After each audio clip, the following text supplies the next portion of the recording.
Thank you all for being here. Mr. Magadino especially. Come all the way down from upstate. Obviously, our friend from Chicago couldn't make it. We wish him well. Pay your taxes, fellas. This table, it's round for a reason. Because nobody sits at the head. There's no boss. There's 7 bosses. A commission. 5 families in New York, plus Buffalo and Chicago. Nobody gets made unless we all approve. Put it to a vote. Any beefs, wherever you go, New Orleans, Kansas City, St. Louis, they get settled here, by us, before things get out of hand. Your way of doing things. It's over. The mustache pizza in the ground. Our friends, our partners, the Jews, the Irish, what have you. If it's good for business, it's good for us. There's no point in limiting our opportunities.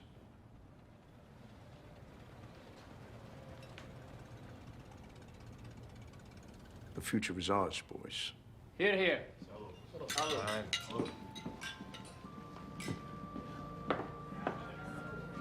Thank you. Thank you. Thank you, Doctor. What a thought-provoking lecture. Thank you, my dear. Darling. Thank you. Thank you. Wonderful work. Thank you. Thank you. Yes, I was feeling it today myself. Thank you. You're truly blessed. Yes, Lord. At times such as these, the words of Ecclesiastes are ever on my mind. Yes. One generation passeth away, and another generation cometh. But the earth abideth forever. The sun rises, and the sun goes down. It hastens to the place where it rises.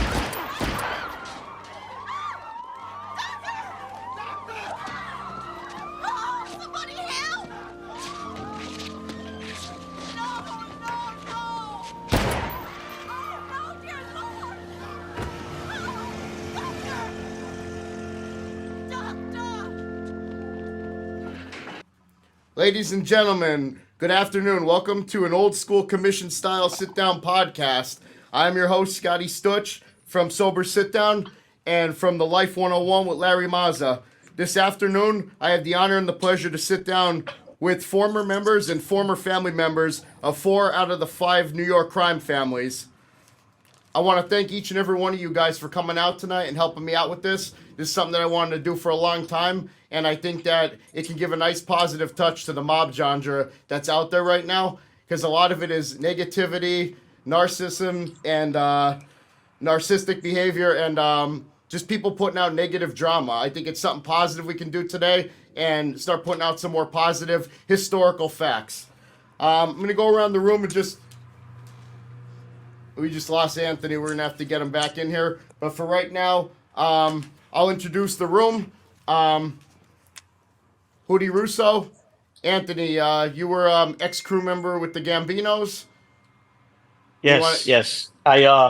I started out at this young age in the streets, selling drugs, and I grew up on 101st Avenue in Ozone Park. It was, everybody knows the story. It's like a breathing ground for organized crime. All 5 families had social clubs there. I took Scott actually to Howard Beach and through Ozone Park to show him that at one point there was either a boss, an underboss, acting boss, or street boss of all 5 families living within 2 miles of each other in the same neighborhood. So that's kind of like how I grew up.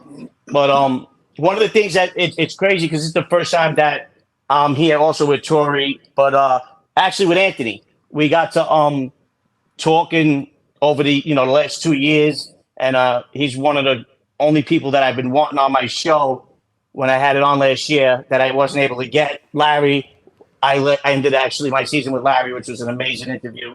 And what people don't know is I know so much about what went on with Anthony, and I think it should be spoken about because I heard that he's got a show coming on, and I was with a lot of his co-defendants and guys that knew him from Boston, guys that knew him from Springfield, Mass, and captains, a boss, Artie actually, 2 of his closest friends. And I heard these guys talking about stories that I think New York and the rest of this genre really needs to hear, and they haven't heard it from anybody. It's kind of weird that I know Anthony in one way, and then this whole time, I never heard his name being spoken maybe twice, and neither one of them were bad. And these guys went to trial, blue trial, got 30 to life. They were blaming the boss. There was things going on that involved Whitey Bulger, and then things that my crew knew. A lot of guys were scared of the West Side because they had the most guys. They did this, they did that. Yeah, they had the most guys in the union. They had the most guys that got up every day and went to work. But we knew that they were contracting to their guys in, it happened to be Springfield, Mass, Boston, and those guys would come in and clip guys and do hits. And a lot of families and a lot of guys, which we know in this genre, there isn't a lot of people on here that know about organized crime. There isn't. There's just people on here that talk shit and try to cause trouble. And Benji Anthony from Springfield, Mass, was one of those guys that the Genovese family would call. He was an ace in the hole, as you heard Don Tomasino say it in Godfather 3. He was the Genovese crime family's ace in the hole. He'd come here, put a piece of work in, lights out, white of his eyes, you know? That's how we used to call it. And I think it's a big story, and I'm glad to be on here today. Also with, Cosa Nostra royalty, actually. True Sicilian royalty. Joe Bonanno's grandson, but then again, and then Anthony here with the Genovese family, and Larry, let's not forget you, who was part of the five, but I mean, how many wars did the Colombo family have? And you were probably involved in the most famous one out of them all. And then we lead back to Tori, where on his mother's side was part of the first war with Joe Colombo, with Harry Gallo was actually the reason they won that war. And the Pafacci family becomes the Colombo family. I mean, it's just a pleasure to be here and just not even talking about myself. I mean, anybody can Google that. And again, like I said, I heard Anthony Benji's got a channel coming. I mean, I don't know what he's going to do with it, but I'm hoping to get him on and talk to him. And I think this is a story that everybody really needs to hear about this situation. Larry Mazza, my co-host to the Life 101. Larry, tell the audience a little something about yourself, where you come from, any projects you're working on right now, etc. Well, I'm not trying to be anal, but I've been doing this a long time now. I got the book about my life. Yeah, no, I was just introducing myself for those who don't know me. I was part of the Colombo family, late 70s through the 80s. Short tenure, but very, very illuminated, if you want to say. There's so much that happened in those 12 or 13 years that I got to write a book about it. Spent 10 years in prison and started over again. But yeah, it's Hootie said a lot of good things about everybody on the show. I had Anthony Ariolata on my talk show for Mob TV, which is coming out November 11th. It'll be back on TV Friday nights. And it's a pleasure to be here. And like you said, it's I don't want to say royalty, but the guys we have here can say a lot of talk about the heyday, the 80s, and that's the last of the good times, I think, of Cosa Nostra. It fell apart in those years toward the end. So, but yeah. Oh, by royalty, I just meant Joe Bonanno's grandson from being the first. Hey, you can before the commission. Go ahead. I don't mind. No, I wasn't talking about us being royalty. I was saying we had royalty here from. It cracks me up. Anyway, go ahead. Well, yeah, Anthony, one of the first original five family namesakes. It's true. It still cracks me up, though. That people consider that royalty. It's to me, it is. Every Sicilian, it is. He was. He is. Whatever. Yeah. Anthony Arlotta, could you hear us? Nope. There he goes. I jinxed it. Tori, let's go into your introduction. Anthony, could you hear us? Yeah.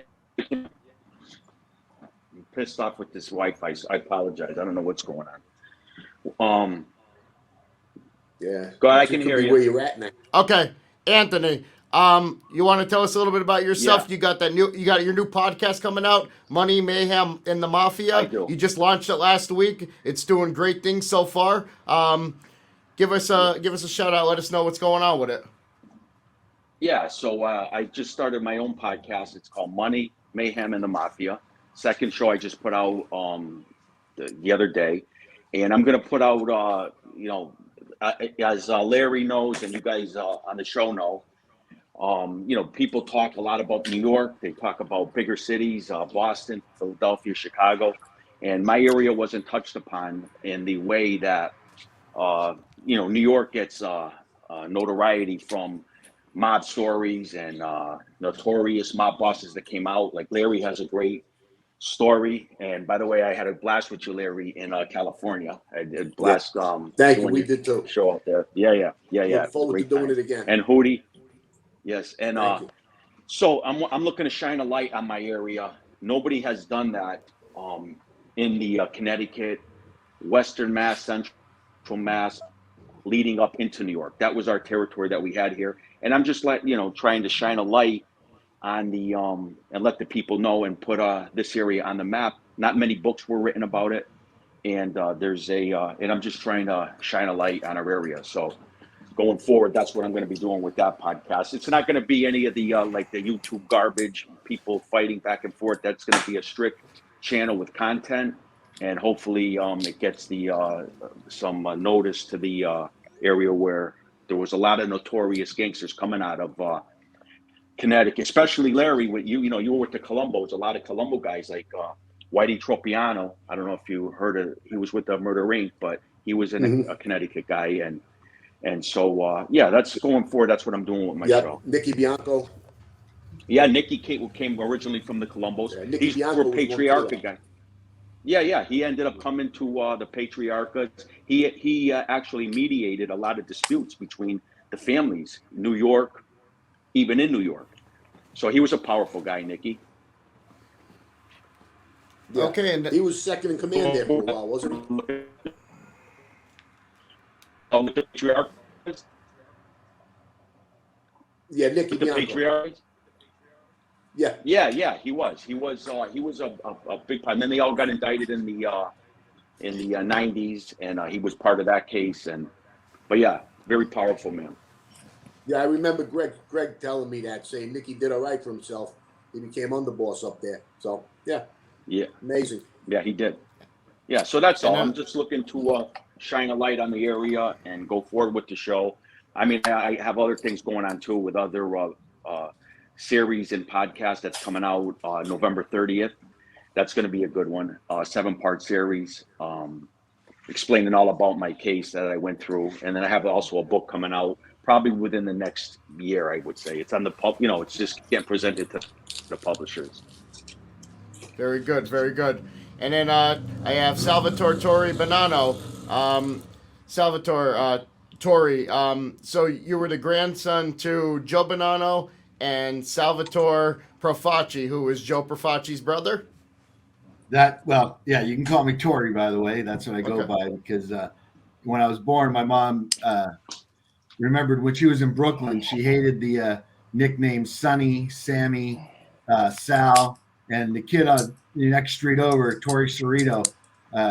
So as soon as I was born, she started calling me Tori. So I've been going by that since day one. Anyway, yeah, my grandfathers were Salvatore Profaci and Joseph Bonanno. So I like the way, you guys consider it royalty. Of course I do. They were my grandfathers. I didn't know them as well as I had liked to. I mean, they weren't guys, that took you fishing and stuff like, in storybooks. So, but they were both, I never met my, Salvatore Profaci. His boat accidentally blew up. But he was a seaman his whole life. And all one day. Anyway, that's the story they went with. But yeah, I'm, a lot of people have been asking me to, do something like this. And here I am. I didn't understand what you wanted to do at first, Scotty, but I thought this was a great concept. So here I am. If I can, help the discussion, I'm looking forward to it. So nice to meet all you guys. I think this is going to be fun. And your father, Thank you. your father was Salvatore Bill Bonanno? Yeah, well known as Bill. That was Dad, right? May I ask? He has a great story in and of himself, right? He had quite a life. May I ask you where Bill comes from? Yeah, back he had an ear. He used to have a problem. I forget the name of the condition he had with his ear, but back then they said, "Oh, go to the dry climate. It'll cure everything," right? So they started going to the Tucson in the 40s, and he went to boarding school out there and rode horses. So when he'd come back to New York, all the guys would they'd tease him and call him Wild Bill, and then Bill just stuck. But his real name was Salvatore Vincent Bonanno. So nothing to do with Bill, but everybody knows him as Bill Bonanno. So and that's what he referred to himself as. So yeah, that's good. I always was wondering that. But all right, guys. Well, let's get on. We'll get on with our segment. I got 9 questions. How we're gonna do this is I'll ask the question, and we'll go around the room, and the same question will be answered by each and every one of you. I'm gonna start with Hootie, and then we'll go to Larry, then go down to Anthony, and then go over to Sal. All right. Question number 1. I thought I made that clear. I guess not. What's that? I keep reading your thing. It says Salvatore Bonanno, so my visual. That's why I keep slipping up. I'm sorry. All right. So question number 1. Your chain, sorry. I know. All right. So question number 1. What is your guys' feelings about modern day males versus the old school gentlemen? Why are we viewed as different these days? Question that I had this for is because me and Hootie were on Mulberry Street last week in Little Italy, and we were in front of the Ravenite, and we were just doing a little segment, and we had these 2 modern day gentlemen staring at us like we didn't belong in Little Italy. So I want to know your guys' views on is it us that are different, or is it like this toxic masculinity thing that's going on? What's your view on the old school gentleman versus the modern day male? Hootie, start with you. Evolution, right? We evolve. I mean, all our ancestors, where we all come from, is European. Europeans were always known to be gentlemen. I mean, I remember my father telling me, being dirt poor, coming from the farm, and he was working at a shop that fixed tires because they didn't get tires back in Sicily back then, so they would just have to keep fixing them. And his father was a truck driver, and he had to go to work every day with a white shirt on, buttoned down, and that was the only shirt he owned. And he worked in a tire shop, and he had to make sure he cleaned it every day. And I just think it's something that the Europeans started, and coming here to America, we get all this shit that comes here, and then the media and TV and movies make it like it's okay to act that way and be that way. And being in Manhattan, they want to look like how Brad Pitt looks when he's trying to be in disguise in California. They think that's a look. And the next thing you know, they're walking around with their girlfriend slippers on and, ponytails. And, people get tattoos today because somebody told them some guy that plays the guitar in a rock band has one. So I truly believe it's from where we all come from and our ancestors. And I just think that there's no comparison from then to now. Larry, how do you feel about the old school gentleman versus the modern day male? Well, I agree with a lot of what Hootie said. I think it goes to education, not only in schools that they're teaching whatever they want now. The media, you hit it on the head. They'll glorify that type of behavior where in the past it wasn't glorified. We were all brought up by men, our fathers, uncles, and we were told how to act and how to dress and how to conduct yourself and how to behave. There's no more grooming. There's no more education. The kids are out there doing it themselves. And like I said, even the schools, we don't even know what the kids are being taught in schools anymore. And the news, the media is a killer for that. So I think those are the main things, education and being brought up and groomed. It's a lost art. Anthony, how do you feel about the old school gentleman versus the modern day male? Yeah, I agree with both what Larry and Hootie said. My thing is these women today, they're being taught to be like men. Politics and media, they want more the more money. They want to be. They're being told to feminism is being more projected onto the society with the girls. The girls are acting like independently the way. It wasn't like back in the day where the man worked, provided for the family, took care of the family. That's how we all grew up, and that's how I, was raised. To the man provided. Now it's the woman wants everything, that Me Too movement and all the this wokeness that's happening. They don't want a real old school gentleman today. They don't respect them. They think they don't want a man to be a man today. Not just mobsters. I'm talking in general. They don't like the real men. They're trying to feminize the men. And so back that that's where it's going. And you got a few people that speak up about this, like my man Andrew Tate, and he fires back about that. He tries to make men out of these young men, and that's why they canceled him, and they shot. He got blocked on every social media and everything because he says it like it is, and he puts it out there, and the women don't want to be treated like a woman. They're different. They want to go out and have sex with hundreds of guys, and where's an old school gentleman gonna treat them? You're not gonna, there is no old school gentleman treating these girls like that with, sleeping with all the guys today. It wasn't like that growing up in our era. That's what I could say. Tori, how do you feel about it? Well, are you asking about in terms of the organized crime or in society in general? I mean, I agree with a lot of it, but I think it comes down to the parents, right? My parents, my grandparents, forget about using a wooden spoon. I mean, my grandmother used a rolling pin, and it kept us in line, right? Kids aren't getting that these days. So whether you're talking, like I said, whether you're talking about within the Sicilian family structure or society in general, but there's a lot of parallels with, just raising the kids right and, turning the young men into gentlemen, despite what's popular or what society says, right?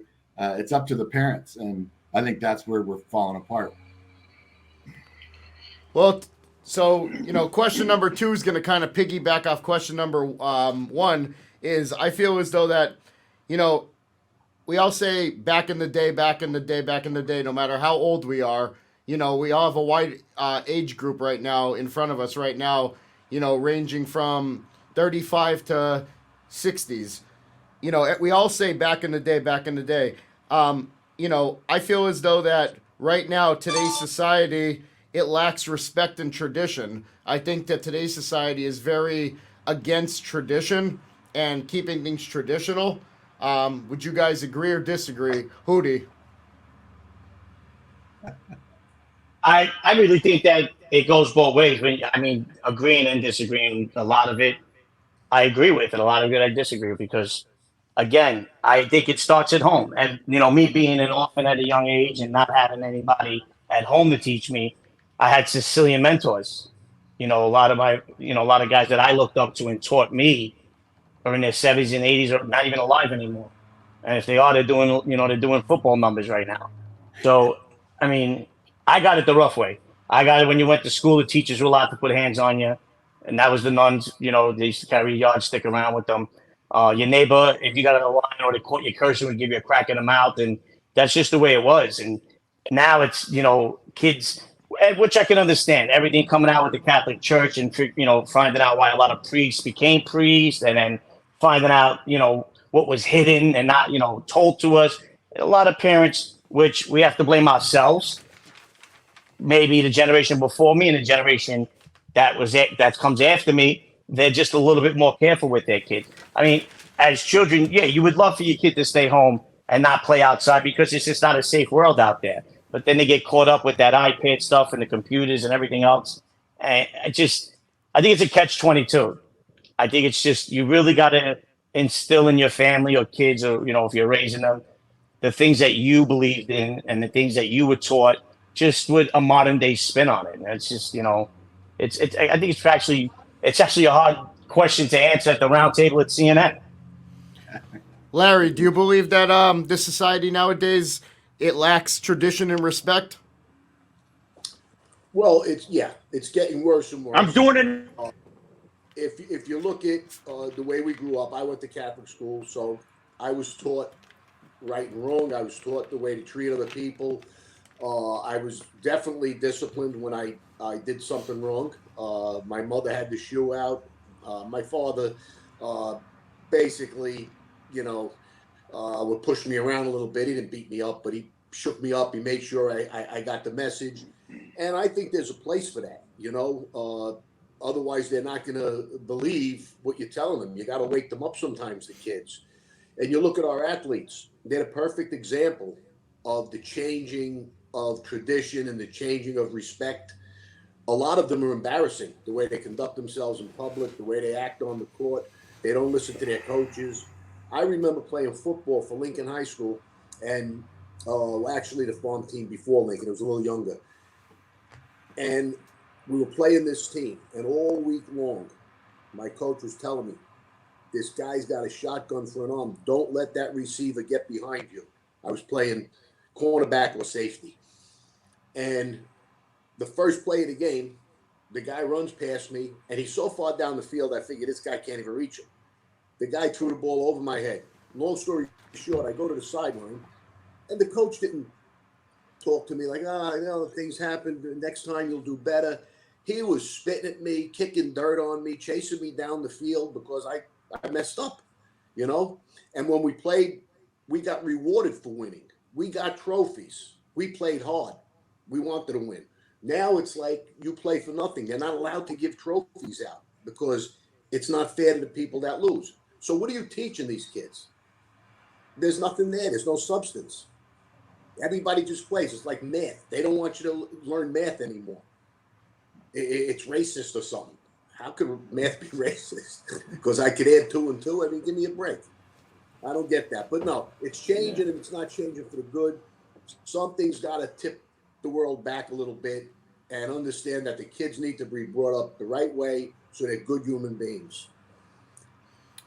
Anthony, what do you think? Do you think society's lacking tradition and respect?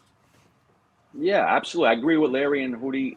When we were growing up in the Catholic schools, the nuns used to beat us, and they weren't child abuse. They hit us with the paddles on our butts. And my mother, when I got in trouble, she'd get the wooden spoon, and she'd attack me with the wooden spoon, and that's just not that's not child abuse. That's the discipline the way it was.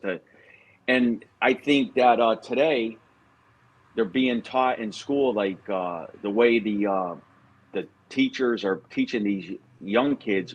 The agenda that they're pushing out is teaching these kids at a young age that all the wrong growing up.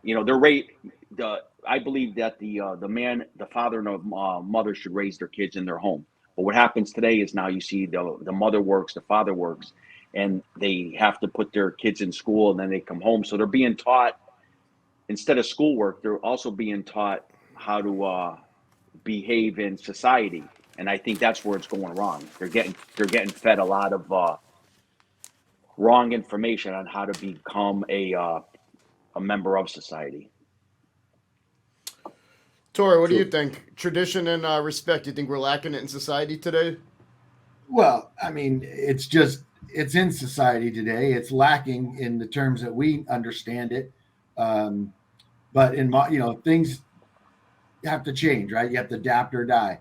And right now, things are in a great state of flux, but there's always been, going back to the beginning of time, the core element was the family, right? And that's what my grandfather always, talked about. And that's, just part of being Sicilian, right? It's family. And I'm not just talking about brothers and sisters and mom and dad. It's, your Tori, friends. I don't want to, Tori, not to interrupt you, but can you let us know, so everybody, which grandfather do you refer to when you're talking about disciplining and showing you these things? That would be my grandfather Joe Bonanno, because I never met my grandfather Salvatore Profaci. He was dead long before I was born.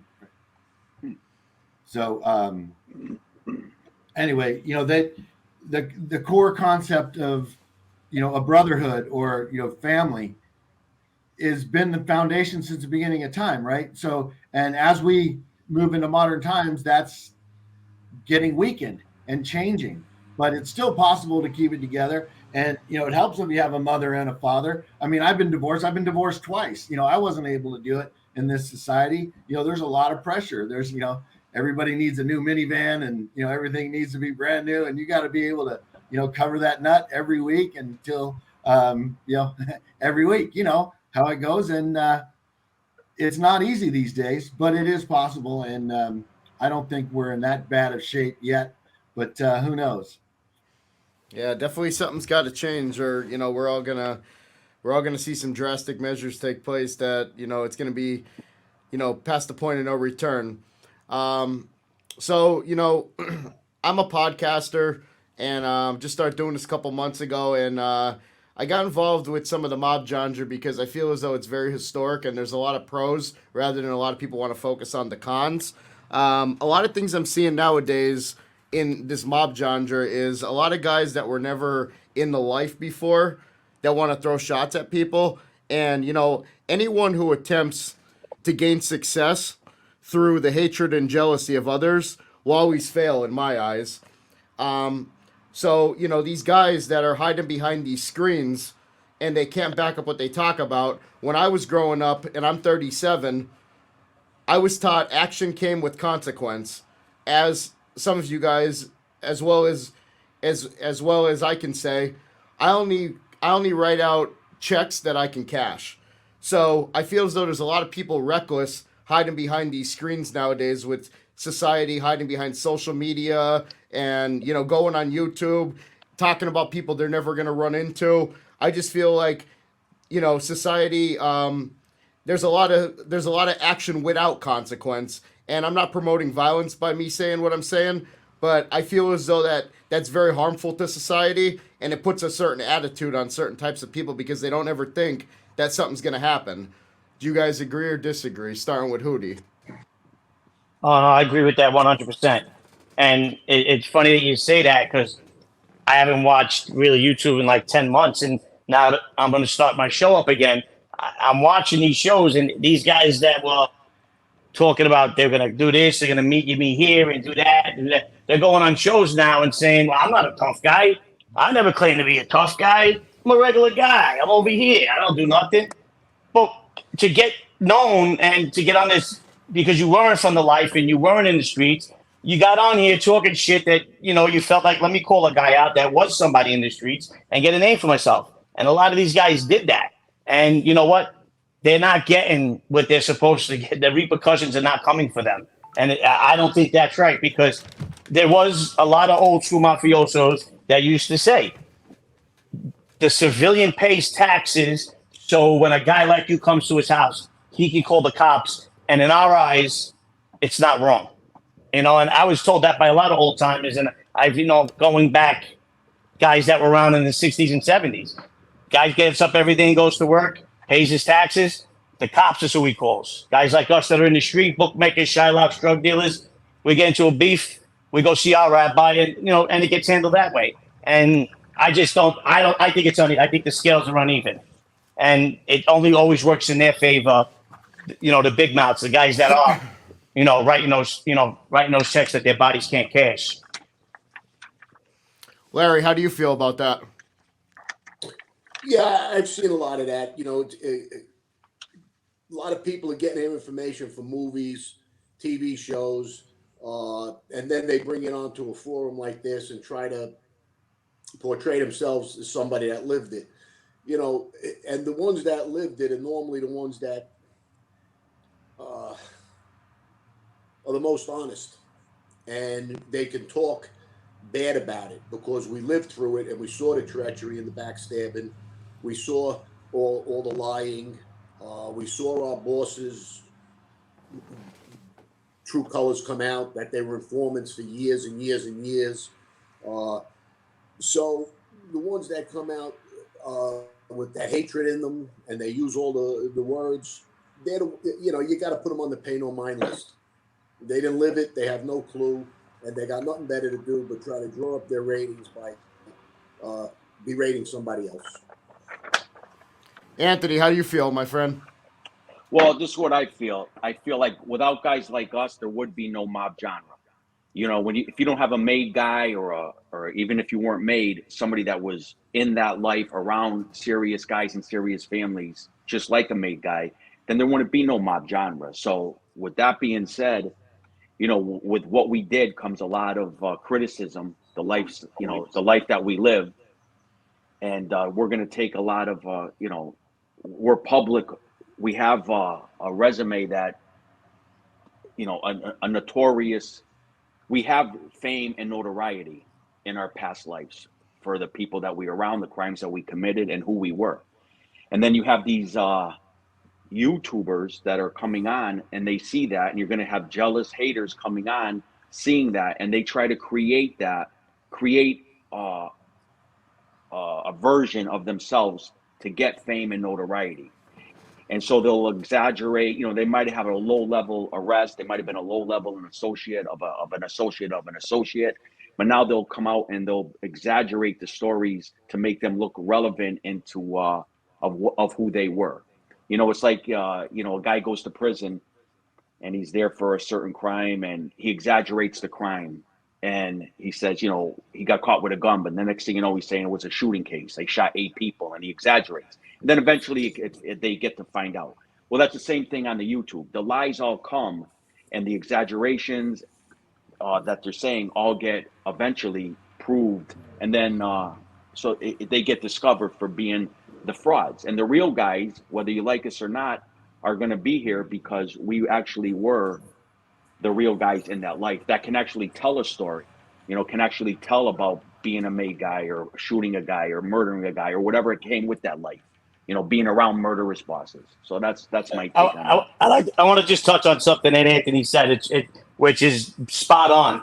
Do you remember your first big pinch or a serious pinch and your lawyer or an old timer coming in the room? And what do they tell you?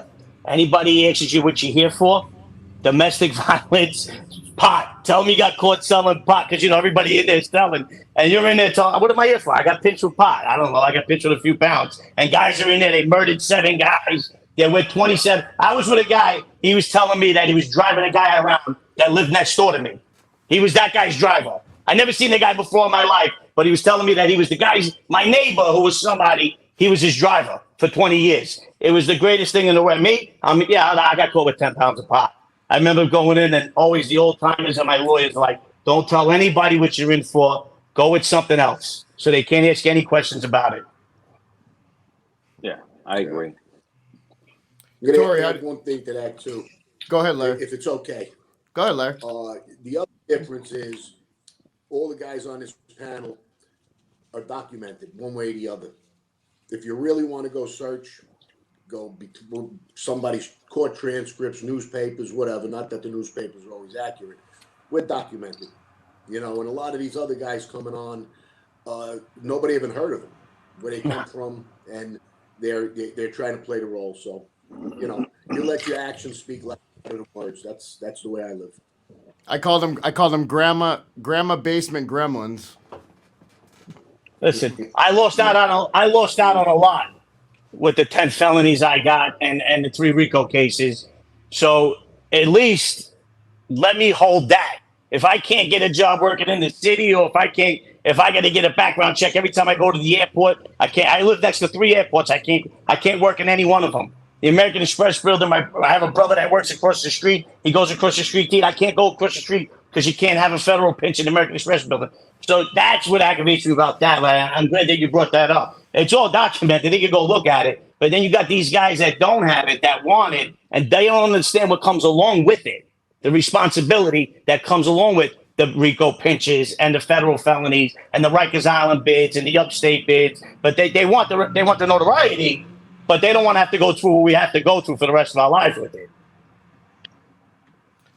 Tori, how do you feel about the YouTubers that come on for the wrong reasons? Well, right, echoing what Hootie said, that's what I experienced with my grandfather and father, in the 80s and 90s. I mean, it was nonstop persecution from the government, whether it was an indictment, holding them for contempt, hauling them into court for, things they had nothing to do with, asking them questions, and then they don't talk because they don't know anything. Even if they did, they wouldn't talk, but they put him in for 6 months, for contempt. And they did it to my grandfather, they did it to my dad. And that's, it's not a glorious life.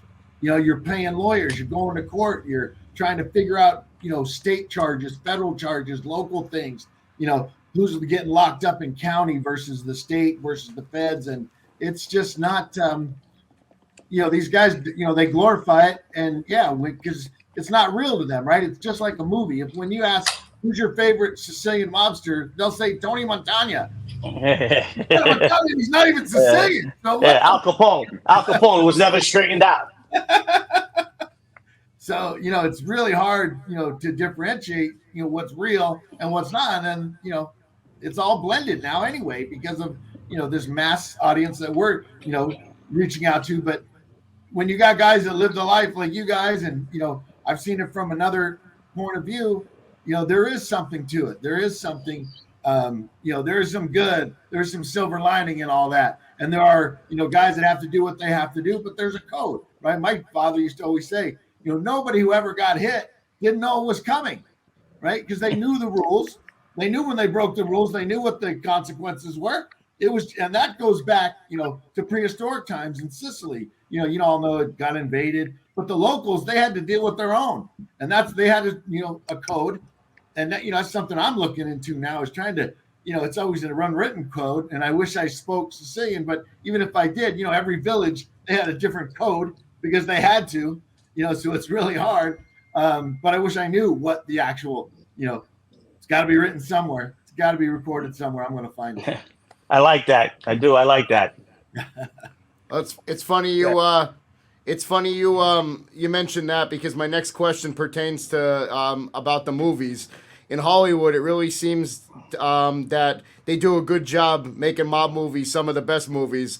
However, real people who really knew the real life, most of them are far from truthful of how the life is versus on film what it really is.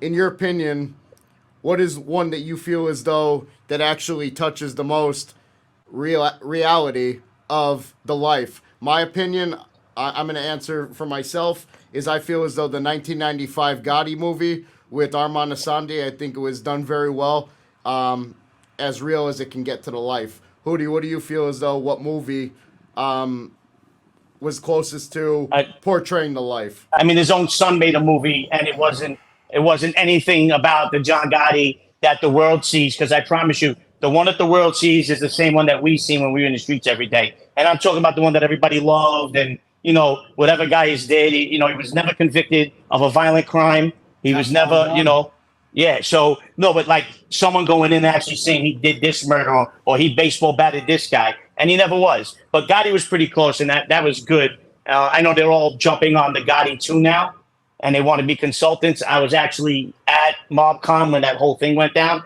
And it was pretty funny seeing them up there, because I came up through the Gotti regime in the Gambino family. And I remember when Gotti dropped, and I wasn't friends with the Gottis yet. We were actually at war with the youngest Gotti at the time and the kids that I grew up with in Ozone Park. And we were told nobody watched the movie. Matter of fact, if you got cable, cancel HBO. No bullshit, no lie. If you've been in organized crime and you've been with a crime family, you know how petty things get. And that was going around. Now they're sitting up on a board at MobCon talking about helping to make part 2. But that was the closest. But considering like a street movie, if you've ever seen the movie Carlito's Way. So I came up selling drugs with the Dominicans and the blacks in my neighborhood and the Puerto Ricans. I didn't make a cartel connection. I told my story with that. But that was probably the closest that I've ever seen a movie to a street gangster or a street guy. I mean, The Godfather, we know what he made it after. We know what, Francis Ford Coppola thought about that. I mean, so to me, it was Carlito's Way, because, like, if you ever listen to many interviews, I didn't really watch too many movies that were talking about Sicilians, because my father was a hardworking Sicilian, and that was, like, the only thing he ever asked of me as a kid. And when I lost him young, I watched movies late. So I remember meeting Bruno and then seeing the movie Donnie Brasco, and knowing who Lefty Ruggiero was through my neighborhood. I couldn't believe how they put those two characters into a movie. And then getting to speak to Larry, which we just spoke about the other day, during my interview off camera, he told me I couldn't understand how we knew the guy that did the Joe Gallo hit. One guy was still alive, and how are they writing this movie? And then Larry explained it to me, and it made a lot of sense. And now I can understand why these movies that are supposed to be like real life stories aren't even close sometimes. So I have to go with Carlito's Way, because I've seen that so many times. happen to old timers coming home broke, getting the name of being a rat, even though he wasn't, just wants to live his life, did his time, and because he had so much strong ties to the street, they do try to draw you back in like that. And then when they're done drawing you back in, the money, the women, and the life draws you back in. So that's kind of what I'm going with that. But that was pretty good, Scott, picking out Gotti, because that was spot on. Larry, what do you think? Yeah, that was a great movie. I got to meet Armand DeSante. He's a fantastic guy, and he did a great job in that. People don't realize, well, some do, some don't, that these movies are made for entertainment. They're not trying to be educational for the most part. It's purely entertainment. So they're always going to dramatize stuff. They're going to glamorize things, like The Godfather was so overly glamorized, but it was probably the most entertaining mob movie ever. It kept you watching it. And a lot of the movies would be boring if they were really the truth. Most of the guys would be broke. Most of the guys would be struggling, sad that their best friend just got whacked. Who's going to jail? Looking over their shoulder. Exactly. So you look at the movie Donnie Brasco. I thought it was good because they showed him as a broke loser most of his life. That's what he was. He was always struggling. They didn't make him this big Don Corleone, But there are a few movies that are somewhat educational. One of them is Once Upon a Time in America. It's a real long movie, but it shows you the history, how the Jews started the whole thing, and how the Italians got involved and protected them and move on and on. We talked about that too the other night. That was a pretty educational one, and I thought it was pretty gripping if you really followed it for the whole 4 hours. It's a long movie. But the most realistic one right now isn't a movie. It's The Sopranos, because they show you that there is a lot of drugs in the life. There is a lot of family problems. What do you call it? What's the word? Dysfunctional families. They all had dysfunctional families. Who was cheating with this one's sister and the other one? And that goes on in that life, unfortunately. So to me, that's the most, and they've taken real events and put it into the show. Things that actually happened in real life, and they made it part of the show. Right, One of them was right out of my case. They had my dad consult on that, and I know some of those episodes were, real events that he was describing, because I was there, I lived them. Yeah, right. He's right. There's one that I lived through where the FBI agent slams the table and says, "We're going to win this thing." That was the corrupt FBI agent on my case. His own agent said they knew something was wrong when he hit the table and he said, "We're going to win this thing," meaning the Persicos. That side of the, Greg and the Persicos. I hated it, Larry. I hated everything about that Sopranos, but you're so right. You're so right. There's a lot in there. I got to, that was a good one. I got to agree. Yeah. But I hated that series. I really did. Yeah.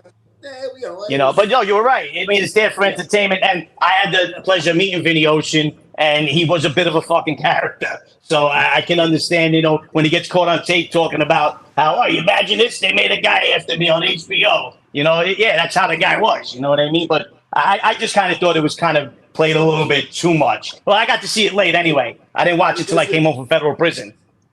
If my book ever becomes a movie, I'm sure they're going to glamorize it. No, but that's my whole point, Larry. If they tell these stories, like what you wrote, what Gene wrote, I'm sure what Anthony's going to write, eventually when mine comes out, and they put the deceit and the scumbagging and bosses and captains that I'm going to put in my book, what they did with wives and girlfriends, I don't think that's ever going to be, history imitating art. That's going to be better than these movies if they really put it in what we talk about. You meeting, being seduced, which we talked about this, but yesterday you put it perfect when you were seduced twice. I never thought of it that way. And I read your book. You sent me an autographed copy, which I was very grateful for. And I read it again. And when you said that yesterday, and it was fresh in my head, and it was like, you know what? He wasn't even seduced by the life. He was seduced by the woman, and then he was seduced by Greg. And, when you said that, I don't think that it could have been said any better. It couldn't have been phrased any better. Well, and that's why I think. I appreciate that. I want to give credit where it's due. That's what Nick Pileggi told me. He told me I wrote a classic. He said, you wrote a classic. He says, but what I get of it is that you were seduced twice. He talks with his hand like that. You were seduced twice. Yeah. And anyway, and I thought about it, and I says, I was. Not that I don't. I think it's great. But as I got older, I could have walked away. But then I got in too deep to even consider. Too far gone. We can't think about it like that, you know. There came the point of no return. I got Yeah, it. but I'm just saying, if they put these books the way that they're written, the way we talk about it, they're going to be what people want to see in the movies. They're going to want to see that type of stuff. It's not that boring. And I think if they would have put a lot of the real stuff in The Irishman, it probably would have made it a lot better. Right. No, just like Donnie Brasco. Anthony Allen was going to say Black Mass. Right? What's that? Black Mass. Black Mass, yeah. Mass. That Yeah. was a good book. Very good book. I didn't see the movie yet, but Well, it's your turn. the book. It's your turn. No, Yeah, I Once Upon a Time in America was a great movie. But you know, I think for the life, Godfather 1 and 2 back in the day, the way it was in the 20s, 40s, 50s, and that way. And modern one, the Goodfellas was as real as it gets. I mean, you had the guy telling the story of that Lucchese crew and all the murders that took place, and the what was going on about that type of life. Yeah, so I mean, when it comes, I don't think any movie's actually gonna describe the way it really is on the streets. Like you said, you could go one route. You could put a movie out and say all the great things that happened in that life, because there was so many great things. I mean, that life is great, and then you could see the downside of that life, where that life is horrible: the treachery, the deceit, killing your best friends, people trying to kill you. So. But those are the movies, that to me that ring a bell, in my opinion. Yeah, good. How about you, Tori? What do you think? Yeah, well, the Godfather movies are the classics, of course. Michael Corleone, was my dad's life. There's a lot of parallels there. My dad knew Mario from Brooklyn back in the day, and it was, like you said, in the old days, the glorified parts, the weddings, the good stuff. The stuff when I was a kid, I witnessed, like those weddings. That was an accurate depiction of a big Sicilian wedding back in the day, right? I mean, but those things are, the rest of it, yeah, they took dramatic license or whatever you want to call it to make things, more watchable, more entertainment. But, as far as the Sopranos go, those outfits. Now, I grew up in the 70s and 80s, and the clothes that those guys wore, I mean, those were the way they dressed. The members only. Excuse me. Yeah. So that they nailed that. I can attest to that because I saw what the polyester pants and they really did a good job with that. With that in The Sopranos, and then of course Donnie Brasco. That was the Bonanno family, and Joe Pistone and my dad later in life became friends. And they wrote a book together about when the Russian mob moved into Brooklyn. It's exciting, and I'm working on that as a project as well. But the Godfather movies, and Don Corleone was supposedly modeled after my grandfather in some ways, and there are a lot of parallels. But I never met Mario. I don't have that on any authority, but there's a lot of similarities. I'll just say that. Well, real quick, Tori, if you haven't seen. They made a 10-part miniseries called The Offer, and it's the making of The Godfather. I think you would really enjoy it if you haven't seen it yet. It was amazing. It was amazing. Yeah, the only thing is, about that, they all took the high road in every situation, right? They all did the right thing. And I don't know if there's ever a story where everybody always does the right thing, like where they beat up that guy who was, supposedly put his hands on that one actress. And then in the next scene, they made it, a real fight, and he got his ass kicked. That's a true story. Right. But I mean, they told James Gunn to put it on Gianni Russo a little bit. Right. So they actually wrote about that like 25 years ago. But that's what I'm saying. They put all those good stories in, and that's why I liked it, because I think they overdid it, but everybody took the high road in all those stories. Yeah, no, they did. You're right. But I think that's why I enjoyed The Offer. Feel good story, Yeah. If anybody hasn't seen it yet, and I know everybody here is a movie person, will love this show. It's a 10-part series, and the acting was amazing, and it's about how Godfather 1 almost didn't get made. And you see how everybody gets hired to play the parts that they got hired for. It was great show. Right, and the stuff about Columbo was great, right? That was amazing. But that was 100% the truth, because it was right after the Profaci Columbo War. Right.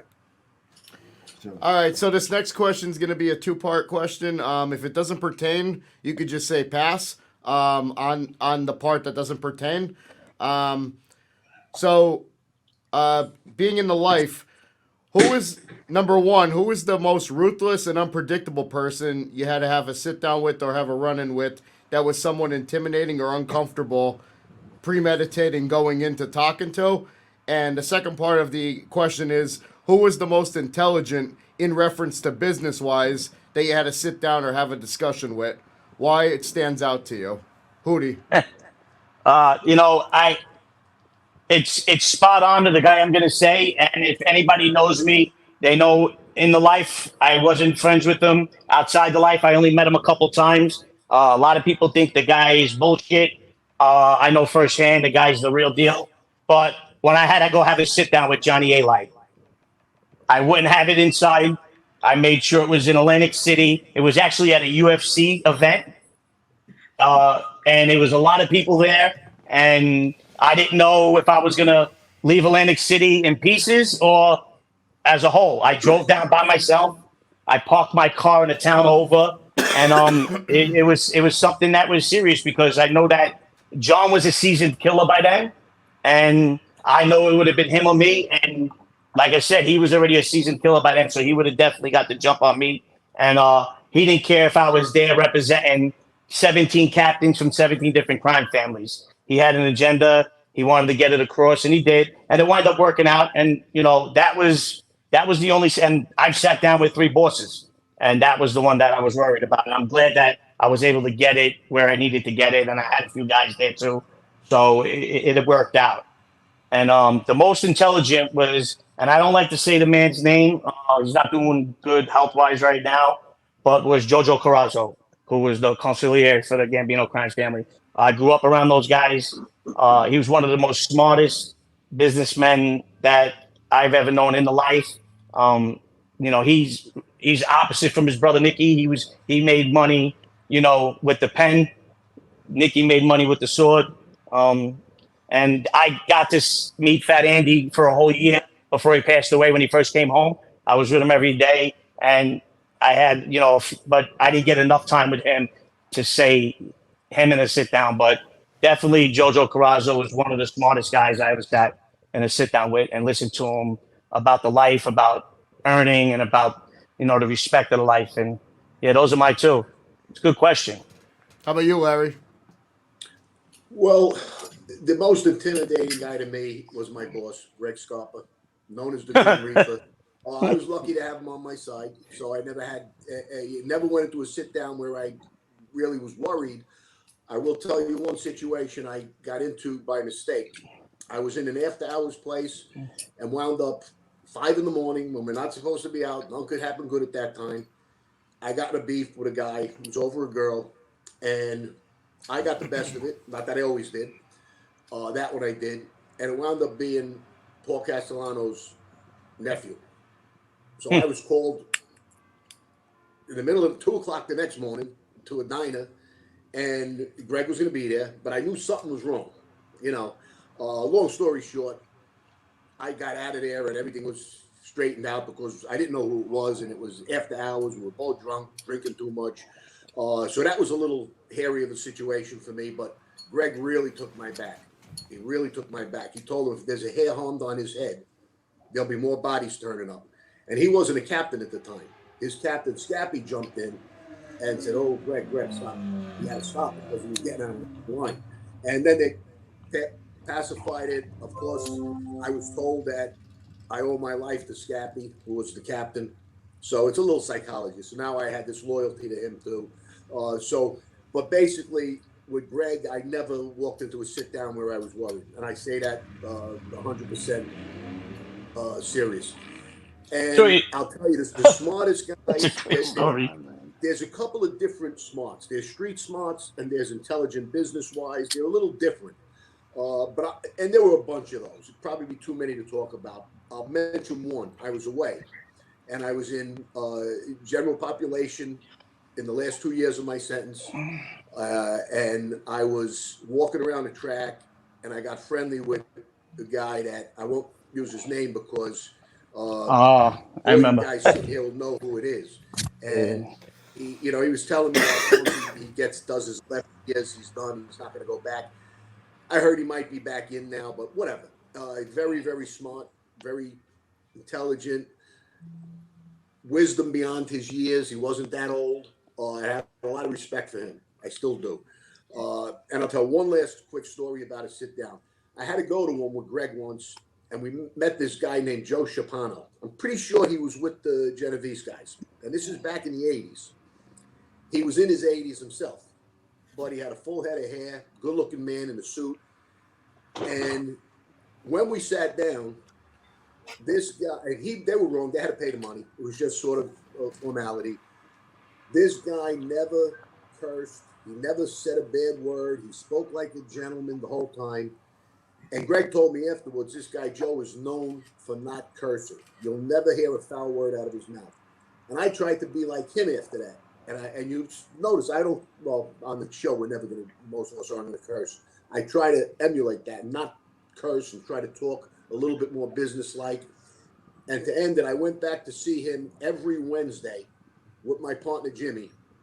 We met him in Randazzo's in Sheepshead Bay. Sheepshead and Bay. We would sit and have lunch with him. He'd have a Rob Roy. We'd have a glass of wine. We'd eat a little bit. And I learned a lot from him, how to be a real man, not a nut job trying to be something. He just was a good class act. Joe Shapano. Just real quick, Larry, I want to just ask you a question. Back then, Castellano was looking to clip guys over, get into a beef with a relative? Yeah. Because they always claimed that he was the business side of it. No, I heard a ton of stories like this that a lot of the people don't hear about. Really wanted me dead, or it was part of the act to scare me, show the respect, show what he could have done. I mean, I was a kid. Yeah. I was probably But that's the whole point. You don't let that happen. But this is the type of guy that they want to talk about that John killed. He was a businessman. These guys killed everybody. Tommy Bellotti had a small cemetery. You know what I mean? Like, these guys make it out like this guy was a stockbroker. No, that's true. You know? Do you remember the Gambino captains that were there? You don't work your way up. Well, Sammy was there. Sammy was outside. And when I walked out after the meeting, you know what Sammy said? You should have killed the cocksucker. He didn't like it. Because he always used to send that what was it, Gadgie and Johnny Rizzo and those guys. Yeah, so just one of those things, Yeah, it's just nice I like to always fill in the blanks of these histories when you miss out on. You never hear too many Paul Castellano sit downs. No. Nobody ever got up. No, the guy clipped everybody. He was just as bad as Joe Messina. You had a beef with him or anybody in his family, he had you clipped. Anthony, how about you? Who was did you hear the question? I did, yeah. So I had a lot of sit downs. As everybody knows here that it's the sit down you're going to that you're not worried about. That's the one you're going to get clipped at. So I've been to a lot of sit downs. Your life is, anytime you go to a sit down and it's over, you don't even know why you're going to a sit. It could be over business and they're looking to kill you, to set you up. So I was never had what's great about the show, Anthony? When I was younger, I had a lot of sit downs with the old timers, but that wasn't, where your life was on the line, stupid kids getting into a beef and that type of thing.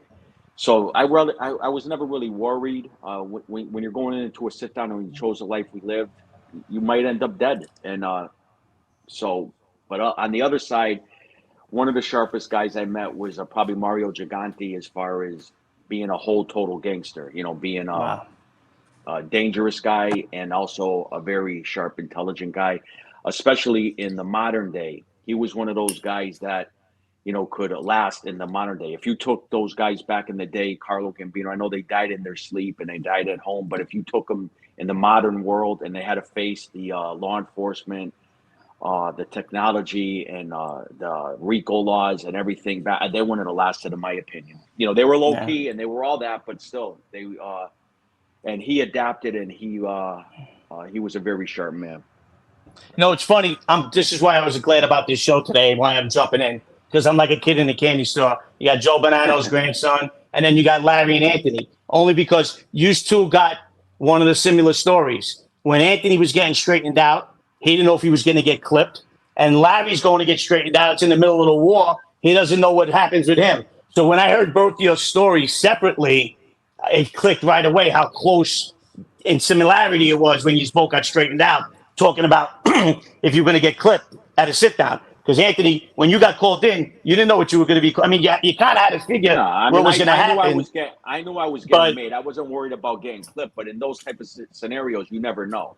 I mean, I got made in New York City, and you don't know what's going on. I am down there. Yeah, it's a thought that crosses your mind, but I wasn't really worried about getting clipped. It could have happened. Yeah, it was a perfect scenario. Yeah, but I mean, to me, I really wasn't worried about getting clipped. I got to add to that. There was our whole faction was there in a meeting, okay, and Jimmy and I weren't supposed to be there. Tradition says you got to be made guy to be in a meeting with the boss, the under. But I've been sitting with them for the last 6 months.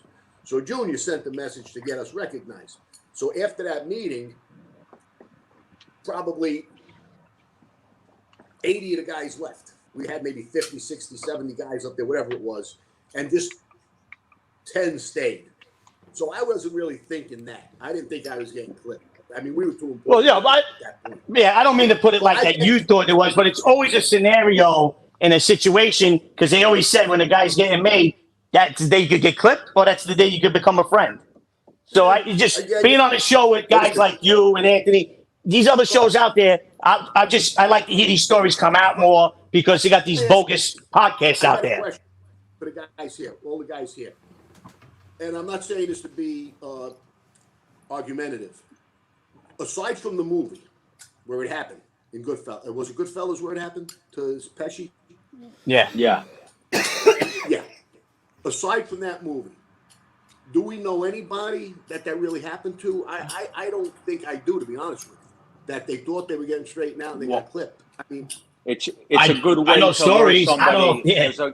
It's a good way to clip a guy. It really is. It's genius. I mean, think about it, Larry. You're a boss, and you're going to clip a guy, and you tell the guy he fucked up and everything. It's a good way to get him in a spot that's vulnerable because it's got to be secret. You can't tell anybody. You're going to get picked up maybe from someone and brought there. And then there's another thing that. Yeah, it's a great way to kill somebody if you want to kill them. As far as that goes, it's also a great. It's supposed to be sacred. If you you're supposed if you're going to go meet the consigliere, you're not getting clipped. Now, that's the rule. That's what we were taught. If he calls you, you come because you're not dying at that meeting. You may get killed a week later, but you come to that meeting. Right, but he might not be there. That's another. There's a lot of scenarios. But don't forget, you're not a made guy yet. In the life. Yeah, we had trust in the life. Right. So being not a made guy, you don't have to follow the rules. So you're an associate looking to get made, right? And you don't know who what you did or what you. Yeah. No, right. Listen, so I mean, it's a good idea. Yeah. 100%. Great idea. That you brought that up, Larry, because I would like to use it when I was doing to kill a few guys. Somebody actually used that because there was a guy a guy like Tommy Karate. They couldn't get this guy to go to a meeting. They couldn't get him alone. Right. So what they did was they started shopping his name around to get straightened out. So he would let his guard down. It's the only story that I ever heard of somebody not officially going in to get made and gets clipped, but they softened the guy up for around a year just to say, I'm getting straightened out with these crew. He went around, not talking it, but he was a serious guy, and they were afraid of him. Well, and then I don't know if it was the reason or not, but 3 a.m. after hours, he winded up one between his eyes. You know what I mean? So they kind of thought that was the reason that they were just letting him let his guard down. That he was going to be, he was going to be a friend. Real quick, Larry, that was a great point, but I'm going to be discussing on my podcast that very similar thing that you just said, because an individual, my friend's father growing up, was clipped that way. A very dangerous guy. Okay. And he pulled a gun out on a notorious captain in our area. But they used that as an excuse to kill him. There was another excuse, why they killed him. It was to take control of the district attorney in our area. And they lured him there on the precept that he was going to be a made guy. And they killed him and stuffed him in a trunk. That happened in the 70s. Yeah. So I am going to be touching on that. That's a good point. Absolutely. But, I love this. You see how this podcast is going? You got guys talking about real things that went on in the streets on a real, mafia podcast that's part of true crime, because there's no such thing as mob podcasting. It's true crime podcasting, where we're not sitting around talking about what everybody else did, or this guy's bra came off, or this guy pulled his pants down. This is the way that this genre should be getting picked back up on now, with all our shows coming back and things like this. Stories, we shouldn't be here. Yeah. Yeah, if you can't tell your own story, you shouldn't be here. I gotta there you go. Talk about somebody else. That's there you go, Larry. Go one. Tori, how about I piggyback that. Tori, how about you growing up? People you were around, smartest person. I knew a lot of made guys, and most of these guys, they knew the code. They knew how to live. They were good class. They were classy guys. They were loyal soldiers. I mean, for the most part, I call them Uncle Carl, Uncle Frank. These guys like the roughhouse. I mean, I was a little kid, but these were good guys. I mean, these guys, they lived the life, and they, some of them put their life on the line, for my grandfather, for my father. They were in a war, the Banana Wars in the '60s when I was growing up, and these guys were loyal soldiers. So I knew a lot of really, great guys, coming up, and there's a few left, and I treasure them now. But and then of course my grandfather was the smartest guy I ever met. The guy spoke 7 languages. It's like he was by far the smartest man I ever met. So nice. All right, guys. Well, I have a lot of respect for Joe Bonanno, of course, Hootie. Well, no, because I know that your grandfather is the brother to Joe Profaci. So I didn't know. I don't know your age. I don't know your age. Know more about that relationship, Yeah. There's a lot there. That's a lot there. I mean, if we get to talk after this, I could get into a little bit that I've learned over the years. Yeah, I'd love to talk to you. Sure. Yeah, if we, we got time left, because I'd love to know. Your grandfather had the most loyal, probably one of the most loyal following. I mean, when they gave the family over to Rusty, and your grandfather called for a sit down in Arizona when they bugged the Florida room that time. Supposedly there was like 20 captains in that room. And to get 20 captains to fly out to Arizona when you're under another boss, and your grandfather was supposedly retired at the time, to me, that's respect and power rolled into one. And, he wound up, and that's when they nicknamed him the boss of Arizona. Like, he didn't try to take Arizona over. They gave it to him, and then Canada. Let's not talk about Canada. The only reason the Sicilian Mafia is in Canada, it was started from Joe Bonanno, and he was Maranzano's driver. And that's what I was going to ask you is, were you named? Because that, he was looking to go to war with Lucky Luciano when they killed. He was his underboss and he was his driver, because that was the only person that Joe Maranzano trusted. And Joe Bonanno had to make a decision. Do I go to war with who's left of the Maranzano family? Or do I take the offer that Lucky puts on the table? Like, that wasn't, and this is from talking to historians and people that have been around a long time. I'm not talking out of my ass or nothing. My grandfather's book, he talks about it. Well, that book was a no-no for us after the whole Giuliani thing. But I never got to read it. So I'm just saying, from like what I've learned in the social clubs, and my father was Sicilian. My whole family was Sicilian. I grew up around Sicilian. So Joe Bonanno was the guy. You can't look at that book, now in 2022, looking back, what they're thinking in 1980. He had no idea. Well, look at that. He called for a meeting and the room was bugged. How did he know, like, the guy he was retired? He had the Florida room that he used to sit in. And I don't know how many captains, but there was nobody that was under a May guy in that room, and that wound up causing that whole thing and then the 60 Minutes. But there's like so much history there. And supposedly the story goes that your grandfather, your mother's side, was the closest to Joe Profaci. And that was to hurt him. Like, Larry has one of the greatest stories ever when Teddy whispers, kill Joey Scopo and we'll win the war. You know what I mean? Like, that was supposedly that type of power move. When they killed Profaci's brother, it kind of weakened them after that.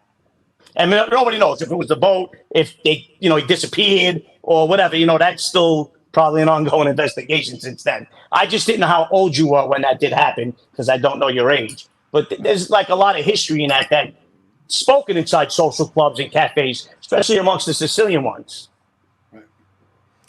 Yeah, All I'd right. love to talk to you more about it. In another forum, we could talk. So that'd be Yeah. great. Yeah.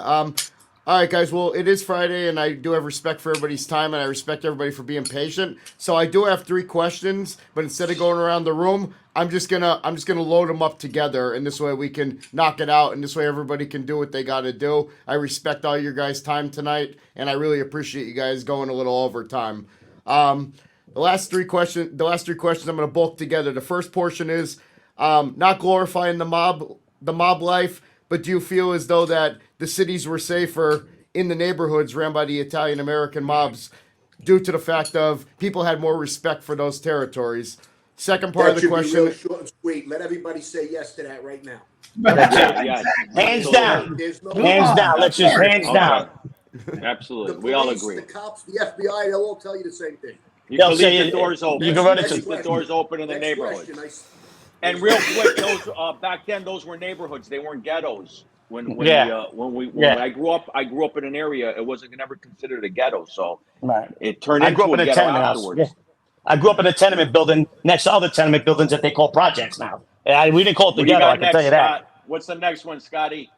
Next one is around what era do you believe was the most powerful of the mafia? Historically, I believe that the late 70s, early 80s was the golden era. You had the classic gentlemen of the past molding the future gangsters. So if you had to pick an era of what you thought the mob was the most powerful, what would you say? And the second part of the question is, to piggyback off you, Anthony, modern day technology, can guys like Don Carlo Gambino, Vito Genovese, Joe Bonanno, Al Capone, Russell Buffalino have the same capabilities to pull off as much as they did back then now? No, definitely not.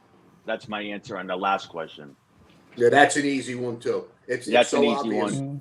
The technology Yeah. is just And I'll just go quick just to get out of the way. No, they wouldn't have lasted. Even Tony Accardo got caught on tape admitting 8 murders before the wiretaps were legal. He would have been doing life back in the 60s. And as far as the mob, I think it was the whole era was the mafia was the most dominant organized group ever created in the history of the world. And I think it lasted all the way up until the 90s. It was still powerful. There's still the Genovese family, Gambino families, the bosses are still, there's nothing like it was. So I would say the whole era, all the way up until the 90s, it was the most dominant organized crime group ever created. From what I've read, the 50s though were they had Havana and Miami, and they were they were building Vegas, and everything was the golden age was the 50s because they didn't have they weren't getting pinched as bad. Yeah. I mean, Kennedy's came around in '63 and they took care of that, but the 50s seemed to me to be the golden era. Yeah. How about you, Larry?